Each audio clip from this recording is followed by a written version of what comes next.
अस्तुस्तर्श्याम दिशि देवात्मा हिमालयो नाम नागादिराज है। पूर्वापरो तो यनिधि वाग्याम्यहम स्थितः पृथिव्याम इव मानदंड है। हिमालय को भारतीय संस्कृति एवं भूगोल से हटा दिया जाए तो वो बहुत निष्प्राण हो जाएगा।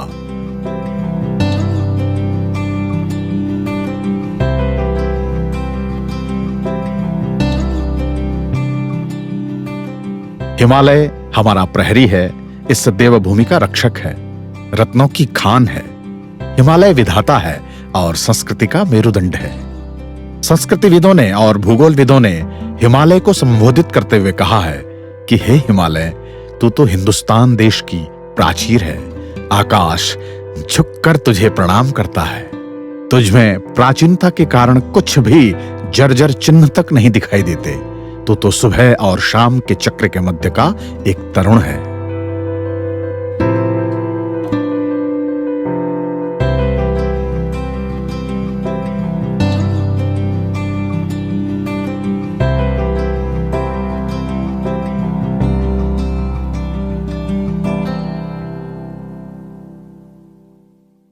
हिमालय और हिमालयवासी सदियों से जिनकी संसार भर में एक विशिष्ट पहचान रही, खासतौर पर उच्च हिमालयी क्षेत्र जिसकी खान पान की संस्कृति, रहन सहन के तौर तरीकों, जीवन यापन के वैविध्यपूर्ण ढंग, समुदायों में रहने की बेजोड़ कला तथा अनूठी सांस्कृतिक पहचान वैश्विक स्तर पर उसकी सांस्कृतिक विविधता को उसे अलग तरह से खड़ा करती है।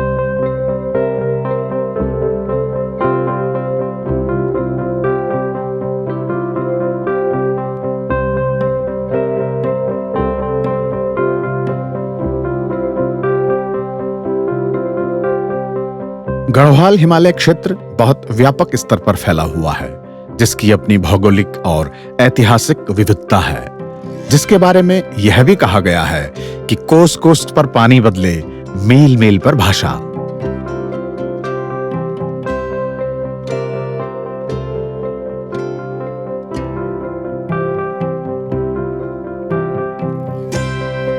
उच्च हिमालय क्षेत्र आमतौर पर एक ही जलवायु पर स्थित होते हैं और अधिकांशतः पैदावार के स्तर पर एक ही प्रकार की फसलें अथवा जड़ी बूटियों की बहुतायत होती है।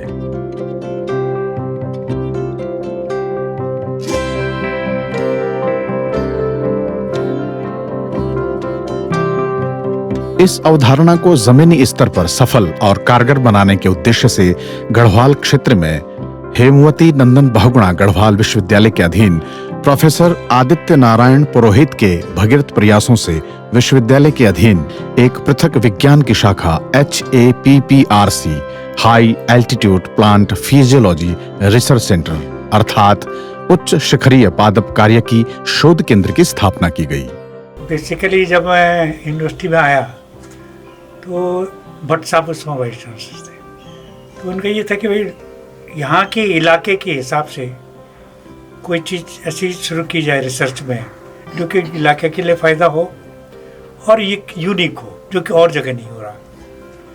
तो मैंने उनसे कहा कि सब मेरा बैकग्राउंड तो प्लांट्स का है, तो प्लांट्स के लिए एक यूनिक तो यहाँ पर बहुत स्कोप है, क्योंकि इतने हाई ऑल्टीट्यूड्स और जगह यूनिवर्सिटी इतने नज़दीक नहीं हाई ऑल्टीट्यूड्स के। और यहाँ से श्रीनगर से अल्पाइन आप जो कि बुग्याल जिसे बोलते हैं, वो 3 घंटे में पहुँच सकते हैं। और हिंदुस्तान में कोई ऐसी यूनिवर्सिटी नहीं है जिसका कि नज़दीक बुग्याल हो। और बुग्याल के प्लांट्स में यूनिक कैरेक्टर्स होते हैं कि इतने हार्श कंडीशन में भी, जहाँ की बर्फ़ है, धूप भी है, इतनी डाइवर्स कंडीशन में जो प्लांट जिंदा रहते हैं, हो सकता है कि उनमें कुछ ऐसी चीज़ें हमको मिलें जो कि एक यूनिक कैरेक्टर हो। हिमालयी क्षेत्रों के उच्च शिखरीय पादपों की पैदावार, जड़ी बूटियों की पैदावार तथा वैज्ञानिक संरक्षण तथा उन्हें जन उपयोगी बनाने के क्रम में यह एक महत्वपूर्ण घटना थी।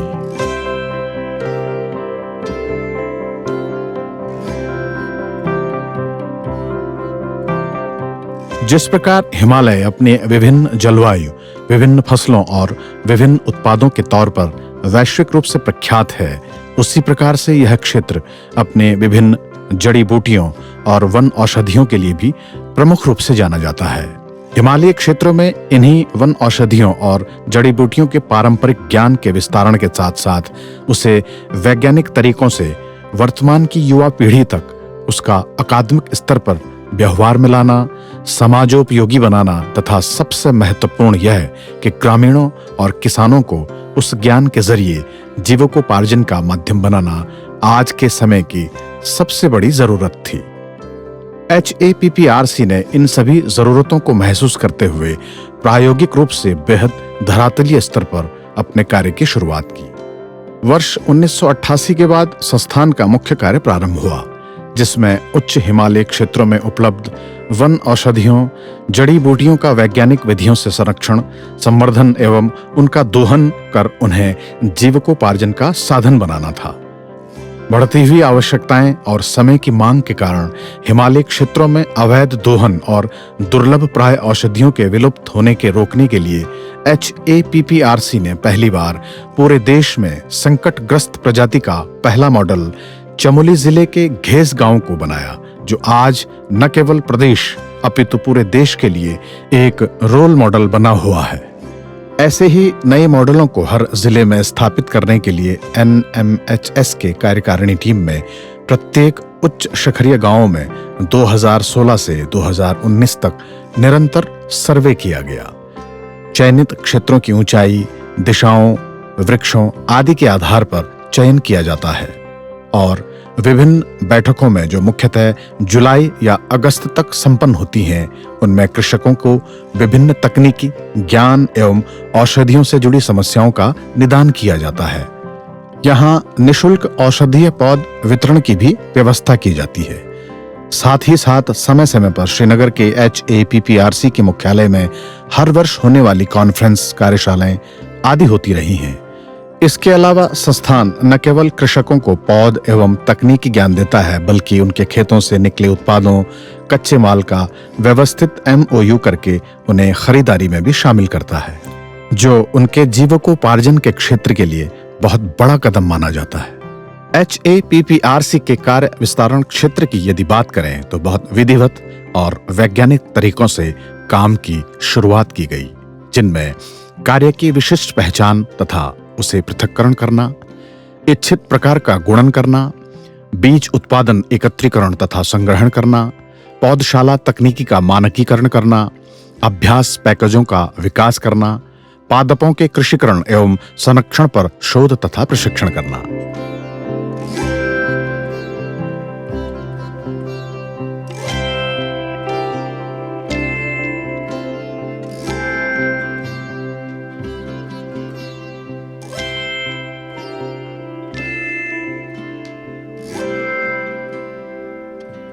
वर्तमान क्रियाकलापों में उच्च शिखरीय औषधीय पादपों के बीजों का संग्रहण तथा आवास निरीक्षण, तुंगनाथ के उद्यान में जीवित जनन द्रव्य का रखरखाव, प्राकृतिक आवास में प्रजनन चक्र, ऋतुजैविकी तथा बीज उत्पादकता का निरीक्षण, फील्ड तथा प्रयोगशालाओं में बीज अंकुरण, कार्यक प्रजनन तथा ऊतक संवर्धन अध्ययन, विभिन्न ऊंचाइयों पर कृषिकरण अभ्यास तथा उत्पादकता का मूल्यांकन, इच्छित किसानों तथा उत्पादकों को कृषिकरण मॉडलों के माध्यम से प्रशिक्षण देना है।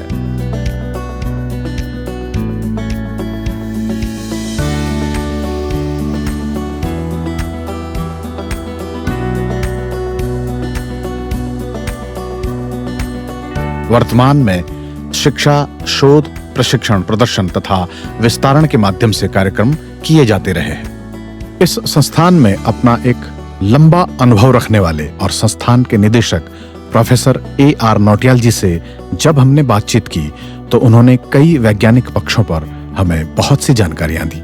इसमें सबसे पहले तो जो महत्वपूर्ण है, जिन पौधों को उगाने की बात होनी है उनके लिए उनका जर्म प्लांट हमारे पास अवेलेबल होना चाहिए। तो जैसे आपको बताया गया होगा कि हम लोगों के जो डिफरेंट फील्ड स्टेशंस हैं, उनमें जो अल्पाइन रिसर्च स्टेशन तुंगनाथ में है, उसमें हमारा जितना जिसको हम जर्म प्लांट, जिसको जनन द्रव्य कहते हैं, वो वहाँ पर हमारा कई वर्षों से वो वहाँ पर मेंटेन है। उसको वहाँ पर लगातार बढ़ाया जाता है, किया जाता है। तो वहाँ से उसका प्रारंभ करके, क्योंकि उसका जनन द्रव्य है जिसको कि अल्टीमेटली हम लोगों ने इस्तेमाल करवाना है। उसके बाद क्या है कि वो एक ऐसा एरिया है, क्योंकि ये पौधे की जितनी उन पौधों की जो प्रजातियां उसी क्षेत्र में होती हैं उतनी ऊंचाई पर ही होती हैं, लेकिन उनका वहाँ पर कल्टीवेशन नहीं किया जा सकता क्योंकि वहाँ पर कोई हैबिटेशन होता नहीं। तो हम लोगों का प्रयास ये रहा है या ये रहता है कि ऐसे रीजन तक, ऐसी ऊंचाई तक जहाँ तक कि परमानेंट सेटलमेंट है, जहाँ पर लोगों का आवास है, जहाँ लोग रहते हैं, जहाँ वो लोग कृषि करते हैं, उस क्षेत्र तक उसको उगाया जा सके। तो उसके लिए यह है कि निश्चित रूप से उनका जो होता है एक प्रकार से स्क्रीनिंग करने वाली बात है कि कौन सी स्पीशीज किस रेंज तक हो जाएगी। तो उसमें हम लोगों के जैसे नर्सरीज हैं, तो नर्सरीज हम लोगों ने तुंगनाथ के अलावा कहाँ है, तो टेम्परेट में जो आपको शायद बताया होगा, जैसे हमारे पोथीवाजा है, बनियाकुंड है, इस तरह के लेवल पर वहाँ पर हम लोगों ने इनकी नर्सरी तैयार की हुई है। तो वहाँ पर उनको नर्सरी लेवल तक ले आते हैं। शिक्षा की दृष्टि से वर्तमान समय में औषधीय पादपों के प्रति रुचि को देखते हुए विभिन्न पाठ्यक्रम संचालित किए जाते रहे हैं। विज्ञान तथा औषधीय पादपों में स्नातकों के लिए औषधीय एवं सगंध पादपों की जैव तकनीकी में स्नातकोत्तर डिप्लोमा, इच्छित उत्पादकों तथा 10वीं पास लोगों के लिए औषधीय एवं सगंध पादपों की जैव तकनीकी में त्रिमासिक सर्टिफिकेट पाठ्यक्रम संचालित किया जाता रहा है। इसके साथ ही एमफिल स्तर पर संस्थान में शिक्षण कार्य प्रदान किया जाता है।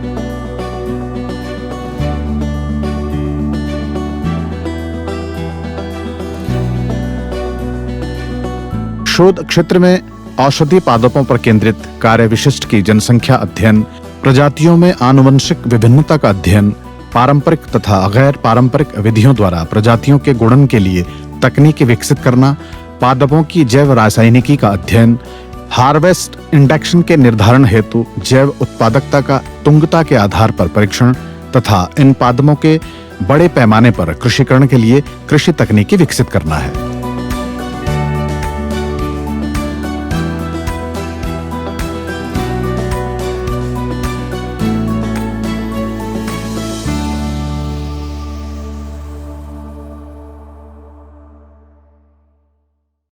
प्रशिक्षण कार्यक्रमों के अधीन कार्यक्रमों के माध्यम से जनित सूचना तथा तकनीकी इच्छित उत्पादकों को प्रदान की जाती है। वर्तमान समय में प्रशिक्षण व अनुमोदित परियोजना कार्यों तथा प्रशिक्षणार्थियों द्वारा स्वयं वहन किया जाता है। प्रदर्शन तथा विस्तारण जैसे महत्वपूर्ण कार्य के लिए समाज में इस कार्यक्रम की सीधी उपयोगिता को देखते हुए संस्थान द्वारा 2 प्रदर्शन इकाइयों पोथीवासा तथा ताला में स्थापित की गई हैं, जहां पौधशाला एवं कृषिकरण मॉडलों को विकसित किया गया है। इसके साथ साथ किसानों, गैर सरकारी संगठनों और सरकारी तथा अन्य एजेंसियों को तकनीकी विकास क्षेत्र में संस्थान द्वारा 10 उच्च शिखरीय पादपों की कृषि तकनीकी विकसित की गई है। इन प्रजातियों के बहुगुणन के लिए पौधशाला उपलब्धता तकनीकी पर विशिष्ट कार्य किया गया है। इच्छित उत्पादकों को उच्च गुणवत्ता वाली पादप सामग्री प्रदान की जाती है, जैसे कुटकी, जटामासी, मीठा, अतीस और वनककड़ी। हिमालयी क्षेत्रों में HAPPRC द्वारा विभिन्न क्षेत्रों में संचालित स्टेशनों या केंद्रों के क्रमवार अध्ययन के लिए जब हम निकले तो तुंगनाथ नामक धार्मिक स्थल से हमने अपना कार्य प्रारंभ किया। पंच केदारों में प्रख्यात तुंगनाथ समुद्र तल से 3460 मीटर की ऊंचाई पर स्थित है। इस अल्पाइन वाले जलवायु क्षेत्र में अधिकांशतः उच्च शिखरीय पादप जैसे ब्रह्मकमल, मीठा विष, अतीस, कुटकी, जटामासी आदि वनस्पतियां और औषधियों की बहुतायत होती है।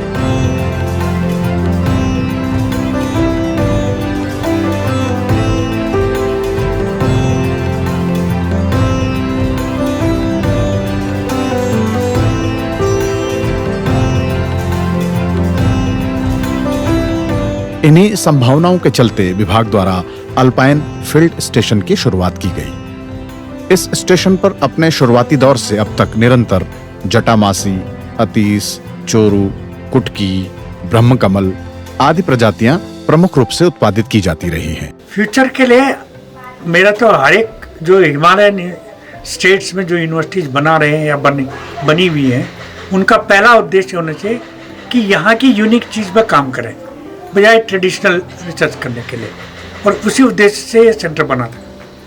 तो फ्यूचर में इसको अगर जैसे पहला शेप था, जैसे शुरुआत की गई थी, वही शेप अगर सेंट्रल गवर्नमेंट देती है और करवाती है, तो मैं 100% श्योर हूँ कि इसमें से बहुत सी यूनिक चीज़ें निकलेंगी। खाली प्लांट साइंसेज में नहीं, मैं तो कहता हूँ कि बायोलॉजिकल सेंटर बनाओ इसको, उसमें जूलॉजी भी डालो, उसमें सोशल साइंसेज भी डालो, हाई ऑल्टीट्यूड पर काम करें। बजाय वो ट्रेडिशनल अगर आप करोगे तो आप कौन आएगा इस पर कि भाई श्रीनगर पढ़ें, लेकिन एक यूनिक चीज़ में करोगे तो बाहर के लोग आएंगे। तो वो यूनिकनेस मेंटेन करने के लिए इसका रीशेपिंग यूनिवर्सिटी को करना जरूरी है, और वो शेप जो पहले था वही दिया जाए। ठीक इसी तर्ज पर पोथीवासा, बनियाकुंड एवं उशाड़ा नामक स्थान पर, जो लगभग समुद्र से क्रमशः 2200, 2460 एवं 2150 मीटर की ऊंचाई पर स्थित हैं।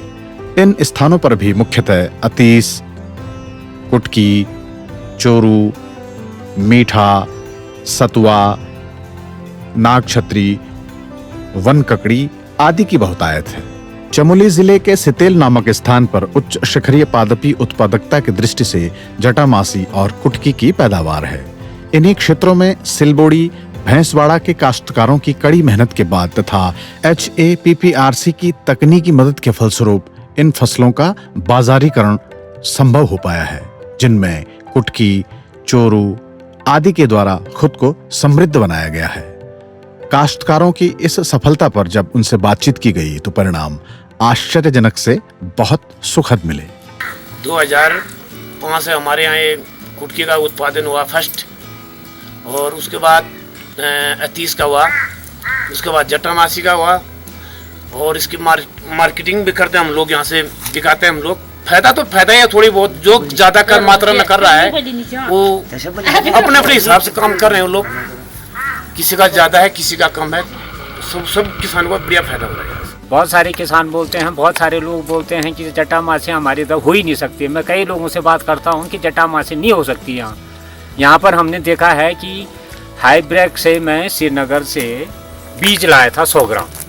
वो 100 ग्राम बीज देखिए आप, यहाँ कम से कम 5-6 नाली में हमने इसको फैला दिया है, वही बीज वही पौध। तो इस ढंग से जो है कि बीज पौध जो हमको हाईब्रेक द्वारा मिला है, और कह रहे हैं कि जटामासी नहीं हो सकती है। जटामासी इतनी बढ़िया ग्रोथ हो रही है कि आप देखिए इस खेत में आ करके कोई भी देखे, इन खेतों में जो है कि जटामासी कितनी बढ़िया सुंदर और बढ़िया हो रही है। इसी तर्ज पर भैंसवाड़ा की सफलता भी साझा करने लायक थी। ठीक इसी जिले के वाण क्षेत्र के रणकाधार में संस्थान व काश्तकारों के समग्र प्रयासों से कुटकी, जटामासी, चोरू, अतीस आदि का सफल उत्पादन ग्रामीणों तथा संस्थान के लिए उत्साहजनक थे। पिछले इलाकों में और ऐसे क्षेत्र में जड़ी बूटी उगाए जाए, और ऐसे किसान है जैसे मेरे जैसे किसान कोई भूख से नहीं मर सकते हैं। जैसे जड़ी बूटी से अपना जीवन पालन सब कुछ हो जाते हैं, और अपना थोड़ी टाइम तो लगता है, 3 साल का टाइम देते हैं फर्स्ट में उगाने में, पर बाद में कोई दिक्कत नहीं होती है। मैं ये भी रिक्वेस्ट करती, जैसे मेरे पौधे इस साल मैंने अपने पौधे नहीं दिए, दूसरे साल में जड़ उखाड़ूंगी, जड़ दूंगी। हम लोग यहाँ पे जड़ी बूटी का कृषिकरण करते हैं। विगत हम 2004-05 से इसको लगातार करते आ रहे हैं, जिसमें अभी यहाँ पे हमारा कूट और कुटकी, जटामासी का कार्य बराबर चलता है। अभी 1 साल पहले से हमने इसमें पुष्कर मूल का एक ट्रायल किया हुआ है, पुष्कर मूल की प्रजाति का। कुटकी हम 2004-05 से करते आते हैं यहाँ पे, और इसको जो इसकी तकनीकी जो है ये हाई पीक श्रीनगर के द्वारा हमको तकनीकी जानकारी मिली है, गढ़वाल विश्वविद्यालय श्रीनगर से। और जो इसका प्लांटिंग है ये अभी 1 साल का पौधा यहाँ पे है कि हम प्रत्येक साल प्लांटिंग मटेरियल बेचते हैं। मैं अपनी सोसाइटी के थ्रू इसको बेचता हूँ। इस पूरी परियोजना पर अपनी गहरी पकड़ रखने वाले और जमीनी स्तर पर अपने कार्य को निष्पादन करने वाले संस्थान के वरिष्ठ वैज्ञानिक डॉक्टर विजयकांत पुरोहित, जो इस परियोजना के प्रिंसिपल इन्वेस्टिगेटर द्वितीय भी हैं, इस परियोजना के संदर्भ में हमसे बातचीत करते हैं। उत्तराखंड में जो हमारा ट्रेडिशनल एग्रीकल्चर है, ट्रेडिशनल एग्रीकल्चर जो है कि डे बाई डे जो उसका स्टेटस है वो डिक्लाइन हो रहा है, और उसके बहुत सारे कारण हैं। और इसमें जो प्रमुख कारण है उसमें जो है कि एक तो बदलता हुआ जो मौसम है, और दूसरा जंगली जानवरों द्वारा जो है कि जो कि फसलों को नुकसान पहुंचाया जा रहा है। तो जो हमारे काश्तकार भाई हैं वो काफ़ी परेशान है कि इसका क्या विकल्प हो सकता है। और जिससे कि उनकी आजीविका चलती रहे। तो ये जड़ी बूटी का जो कृषिकरण है ये बहुत बड़ा जो है कि उसमें रोल निभा रहा है। और धीरे धीरे लोग जो है जो ट्रेडिशनल फार्मिंग है, जिसमें आपका राजमा की खेती है, आलू की खेती है, सेब की खेती है, या चौलाई है, उगल है, फापर है, उसके साथ साथ जो है कि जड़ी बूटी का कृषिकरण भी कर रहे हैं। और ख़ास करके बेनिफिट इसका उनको ज़्यादा इस वास्ते मिल रहा है कि जो उच्च हिमालय में होने वाली जड़ी बूटियाँ हैं वो तराई क्षेत्रों में नहीं हो सकती हैं, वो जो है कि हिमालयी क्षेत्रों में जो है हो सकती हैं। और उनका जो है कि बहुत सारी जो आयुर्वेद से संबंधित दवाइयाँ हैं, इवन कि कैंसर रोग का निदान करने वाली दवाइयाँ हैं, उनका निर्माण किया जाता है। इस वास्ते उनका जो है कृषिकरण काफ़ी जो है कि महत्वपूर्ण लोगों के लिए माना जा रहा है। इसी जलवायु परिस्थिति में बसे हुए क्षेत्र घेस, हिमनी, बलाण, सरमत्ता में भी ग्रामीणों और संस्थान के ठोस प्रयासों से स्पष्ट रूप से सफलता साफ दिखती है। यहाँ यह भी कहना उपयुक्त होगा कि संस्थान द्वारा किए गए जमीनी प्रयास सबसे ठोस तरीके से उभर कर आते हैं। जो इच्छुक लोग हैं या जिनको हम लोग मोटिवेट कर पाते हैं इस काम को करने के लिए, उन लोगों को कल्टीवेशन कराने के लिए हम लोगों के 4 या 5 चरण हम लोग इसको करते हैं। सबसे पहले तो होता है हमारा एजुकेशन, उनको उनके अंदर एक अवेयरनेस क्रिएट करवाना, जागरूकता करवाना। उसके लिए हमारा होता है कि हम लोग उनको संस्थान में आमंत्रित करते हैं, यहाँ पर उनको विभिन्न माध्यमों से उसके बारे में बताया जाता है। उसके पश्चात हम लोग उनको फील्ड में लेके जाते हैं, फील्ड में लेके ताकि वो लोग वहाँ देख सकें, उनके अंदर एक कॉन्फिडेंस हो सके कि हाँ ये पौधे हैं, ये जंगल में तो हो नहीं रहे हैं, ये यहाँ पर इनकी नर्सरी में हो रहे हैं, या इन्होंने यहाँ इनको नर्सरी बेड पे लगाया हुआ है, यहाँ इसको जन्म प्लाज मेंटेन कर रहे हैं। तो उनके अंदर एक विश्वास जगता है कि हाँ इसका मतलब इसको जंगल से बाहर भी किया जा सकता है।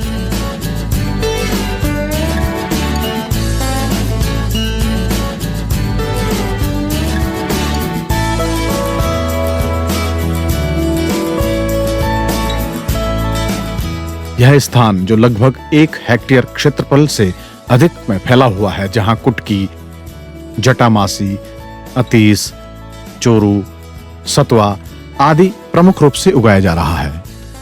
वर्ष 2001 से अब तक निरंतर रूप से दोनों पक्षों के सकारात्मक कार्यों का परिणाम है कि यहाँ के काश्तकार इस पैदावार से अपनी आजीविका को सुदृढ़ कर पा रहे हैं। HAPPRC के इतिहास, उसकी रचना और उसकी बनावट पर बातचीत करना बेहद जरूरी था। और इस पूरे संदर्भ के लिए जब हम इस परियोजना के principal investigator first professor MC Nautiyal ji से मिले तो उन्होंने इस संदर्भ में हमसे व्यापक चर्चा की। हमें 1985 में ministry of environment and forest government of India से एक परियोजना हमें दी थी उन्होंने। तो जो endangered species high altitude areas में हैं और जिन पे एक्सप्लॉयटेशन प्रेशर बहुत ज़्यादा है, ज़्यादातर क्या है मेडिसिनल प्लांट्स हैं, जड़ी बूटियाँ हैं, तो उनके बारे में, क्योंकि उनका प्रकृति से ही दोहन हो रहा था और उसकी वजह से वो लगातार कम होती जा रही थी, तो ज़्यादातर स्पीसीज जो है संकटग्रस्त उसमें कैटेगरी में डाली गई थी। तो उन स्पीसीज पे काम करने के लिए हमें कहा गया और उसके अंदर हमने उनके कैसे इन स्पीसीज को बढ़ाया जा सकता है, क्या तरीके हो सकते हैं कि इनको मल्टीप्लाई करना, उस पर कार्य किया गया था। वो काफी सक्सेसफुल रहा। इसका एक व्यावहारिक कारण यह भी माना जा सकता है कि कुदरत ने इस क्षेत्र को जैसे जी भरकर खजाना दे दिया हो। संस्थानों के कार्य निष्पादन तथा उसकी सफलता के दृष्टिगत केंद्र सरकार द्वारा संचालित पर्यावरण मंत्रालय के अधीन राष्ट्रीय हिमालयी अध्ययन मिशन पहाड़ की इन्हीं विविधताओं तथा उसके विकास के लिए कार्य कर रहा है। अल्मोड़ा स्थित परिसर, जिसे 1988 में भारत रत्न से सम्मानित पंडित गोविंद वल्लभ पंत के जन्म शताब्दी के अवसर पर GB Pant national institute of Himalayan environment and development नाम से जाना जाता है, जो कि एक स्वायत्त संस्थान है। भारत सरकार के नेतृत्व में इस विभाग के अधीन कार्य कर रही परियोजना NMHS अर्थात national mission on Himalayan study द्वारा HAPPRC को वर्तमान में सभी क्रियाकलापों के सुदृढ़ीकरण के लिए 2,49,96,000 रुपए निर्गत किए गए हैं। वित्तीय प्रबंधन कार्यों की गुणवत्ता तथा उपयोगिता के संबंध में जब हमने परियोजना के नोडल अधिकारी इंजीनियर किरीट कुमार जी से बात की तो परिणाम बहुत सुखद रूप से सामने आए।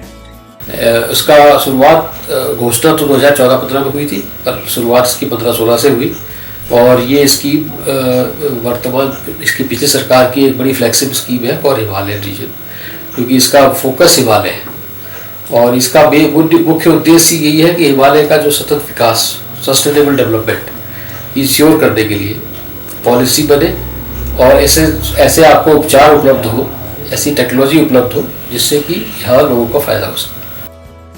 HAPPRC के विभिन्न फील्ड स्टेशनों में अगर उनकी पैदावार पर दृष्टि डालें तो मुख्यतः कुटकी, सतुआ, नागछत्री, चिरायता, पुष्करमूल, जटामासी, अतीस, मीठा विष, आरचा, डोलू, चोरू, हाथाजड़ी, ब्रह्मकमल, अमेस, गूगल धूप, काकोली, जीवक और वन ककड़ी प्रमुख रूप से हैं। एल्पाइन सीजन आप जानते हैं कि काफ़ी ऊंचाई वाले क्षेत्र हैं, वहाँ पे कंडीशंस भी बहुत एडवर्स होती हैं, तो उसकी वजह से वहाँ पे नेचर में तो वहाँ पे हैबिटेशन भी नहीं है और कल्टीवेशन बहुत मुश्किल है, क्योंकि शॉर्ट ग्रोइंग सीजन है 4-5 महीने का। फिर इन स्पीसीज को अगर कंजर्व करना है तो आप जानते हैं कि बैंड है स्पीसीज, लेकिन उसके बाद भी दोहन जारी है, इलीगल दोहन चल रहा है, उसकी वजह से लगातार वो कम होती जा रही है। इन सभी कार्य प्रगतियों के आधार पर यकीनी तौर पर यह कहा जा सकता है कि हेमवती नंदन बहुगुणा गढ़वाल विश्वविद्यालय के अधीनस्थ इस केंद्र ने स्थापित मानकों की समस्त परिभाषाओं पर खरा उतरकर बेहद बुनियादी और मौलिक कार्य किया है। हमें यह बताते हुए भी प्रसन्नता है कि विश्वविद्यालय ने अपनी उच्च शिक्षा की उपादेयता और उसकी प्रासंगिकता को चारदीवारी से बाहर समुदाय के बीच भी समय समय पर सिद्ध की है। वर्तमान में ये जड़ी बूटियों का जो विपणन है वो अब काफ़ी आसान हो गया है पहले की भांति। पहले काफ़ी कठिनाइयों का किसानों को, काश्तकारों को सामना करना पड़ता था। हमारे द्वारा जो है कि जब इस तरह के प्रोग्राम चलाए जाते हैं, कृषिकरण की बात की जाती है, तो सबसे पहले विपणन को जो है कि मद्देनजर रखते हुए किसी चीज़ का हम कृषिकरण करवाते हैं।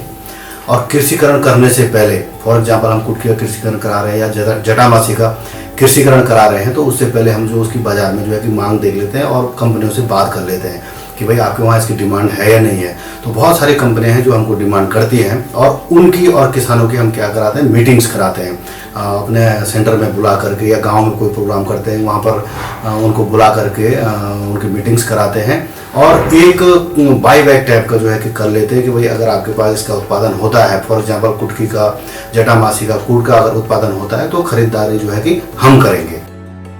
विश्वविद्यालय एवं सामुदायिक समन्वय का इससे बड़ा उदाहरण भला और क्या हो सकता है। हेमवती नंदन बहुगुणा गढ़वाल विश्वविद्यालय की कुलपति प्रोफेसर अन्नपूर्णा नौटियाल जी ने जब HAPPRC कार्य प्रगतियों को जाना तो उन्होंने खुशी जाहिर की और संस्थान को अपनी शुभकामनाएं भी दी। इस संस्थान के द्वारा राष्ट्रीय हिमालयी अध्ययन मिशन परियोजना के अंतर्गत उत्तराखंड के लगभग 175 गांवों को जड़ी बूटी कृषिकरण के लाभों की जानकारी पहुंचाने का सराहनीय कार्य किया गया है। वर्तमान में संस्थान औषधीय एवं सुगंध पादपों के समग्र विकास से क्षेत्र का सामाजिक एवं आर्थिक स्तर सुधारने का जो उत्कृष्ट कार्य कर रहा है, उसके दृष्टिगत मैं संस्थान के सभी वैज्ञानिकों, शोधकर्ताओं, फील्ड स्टाफ तथा उत्तराखंड के सभी भाई बहनों के साथ साथ विश्वविद्यालय के सभी लाभार्थियों को अपनी शुभकामनाएं प्रेषित करती हूँ। निश्चय ही HAPPRC को इस बात का श्रेय जाना चाहिए कि सभी अधिकारियों, क्षेत्रीय कार्यकर्ताओं, शोध छात्र छात्राओं और संबंधित विभागीय सदस्यों ने इस यात्रा में अपनी जी तोड़ मेहनत की है और इस केंद्र की सामाजिक अर्थवत्ता सटीक रूप से सिद्ध की है। अंततः हम अपने उन सभी ग्रामीणों, किसानों और सहायकों का धन्यवाद ज्ञापित करते हैं जिन्होंने इस वृत्त चित्र के निर्माण में हमारी सहायता की और हम यह भी कामना प्रकट करते हैं कि यह केंद्र यूं ही अद्यतन अपनी कार्य प्रगति की ओर निरंतर अग्रसर होता रहे।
काहे मन क्यों हम पर कि तुम्हें जाना जो पराण चाह हे कांटा हम तेना कटे दिया हमारो कि तुम्हें जाना यो पराण चाह हे कांटा हम तेना कटे दिया हमारो तुम्हें जनायु पराण चा जुगराज राया हमारी गौरा बेणी जुगराज राया हमारी गौरा बेणी जो जब तो शिव शबुते देणी चिपकी जो डालियों पे बोटी आवाज रेणी मुनो का बना कर तन